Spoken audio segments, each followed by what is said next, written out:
artist and parent of a Santa Monica public school student, Christine Suarez. Hi, everybody. I'm Christine Suarez.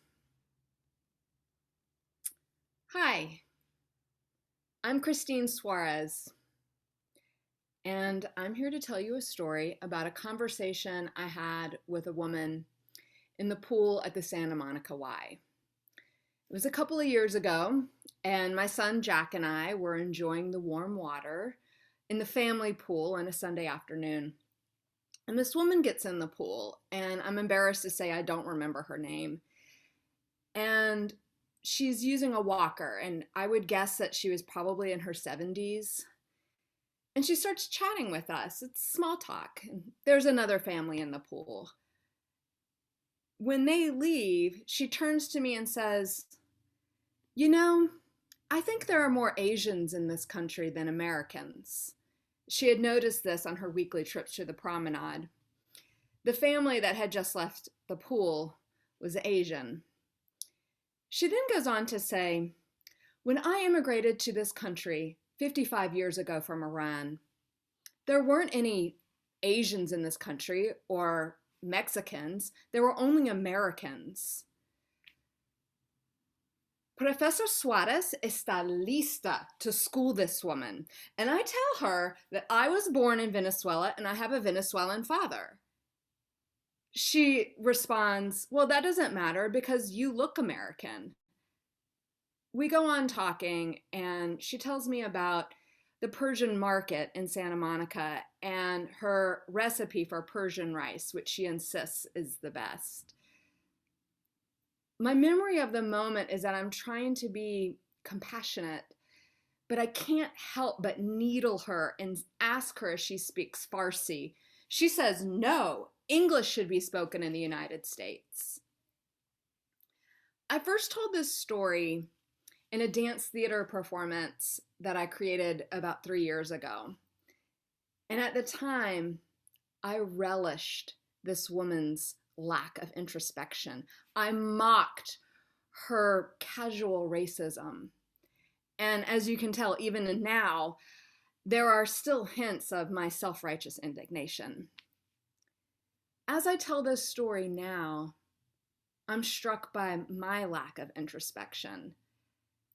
And it's that moment about her telling me that it doesn't matter because I look American. In her eyes, my whiteness was in direct relationship to my legitimacy as an American. Was I surprised by my seen whiteness? No, of course not. Was I surprised by the privilege that it awarded me? Yeah, a little bit. It didn't matter where I was born or that half of my family was brown. All it mattered was that I was white. Now, I've seen this woman 2 more times since our pool talk. She is my neighbor, and she never remembers me. The first time I saw her was at the local coffee shop. She was behind me in line, and she was saying something, again, racist about Asian people. The second time, she was at the Walgreens speaking Farsi to the pharmacist. Assimilation is complicated. And this woman, whose name I don't even know, has helped me gain some compassion for my dad's assimilation into whiteness.